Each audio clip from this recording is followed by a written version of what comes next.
মাগফিরাতুন লিল মাআসি, নামাজ যারা পড়ে তাদের আগের সব গুনাহ আল্লাহ মাফ করে দেয়। এই ব্যাপারে 5টা হাদিস বলি আপনাদের সামনে, 5টা উদাহরণ।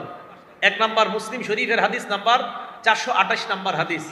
হযরত উসমান রাদিয়াল্লাহু তাআলা আনহুর গোলাম উনি বলেন, সামি'তু উসমান ইবনে আফফান রাদিয়াল্লাহু তাআলা আনহু ওয়া হুয়া বিফিনাইল মাসজিদ ফাজাআহুল মুয়াজ্জিনু ইনদাল আস। উসমান গনির গোলাম বলেন, হযরতে উসমানকে একদিন দেখলাম মসজিদের চত্বরের মধ্যে। হযরতে উসমান, মুয়াজ্জিন সাহেব আসরের নামাজের সময় আসছে হযরতে উসমানকে ডাকার জন্য।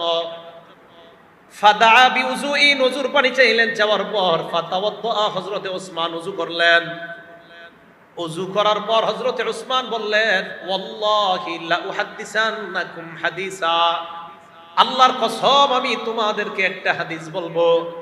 এবার হযরতে উসমান বলেন, ইন্নী সামি'তু রাসূলুল্লাহি সাল্লাল্লাহু আলাইহি ওয়াসাল্লাম ইয়াকুল, আমি আল্লাহর নবীকে বলতে শুনলাম, লা ইয়াতাওয়াদ্দাউ রাজুলুন মুসলিম, কোন মুসলমান যখন ওযু করে, জোরে বলেন, কোন মুসলমান যখন, আবার কোন মুসলমান যখন ফায়ুহসিনুল ওযুআ, সুন্দরভাবে ওযু করে, ফায়ুসাল্লি সালাতান, এরপর নামাজ আদায় করে, ইল্লা গফারাল্লাহু লাহু মা বাইনাহু ওয়া বাইনাল্লাতী তালিহা, ওই নামাজের আগের সব গুনাহ আল্লাহ মাফ করে দেয়।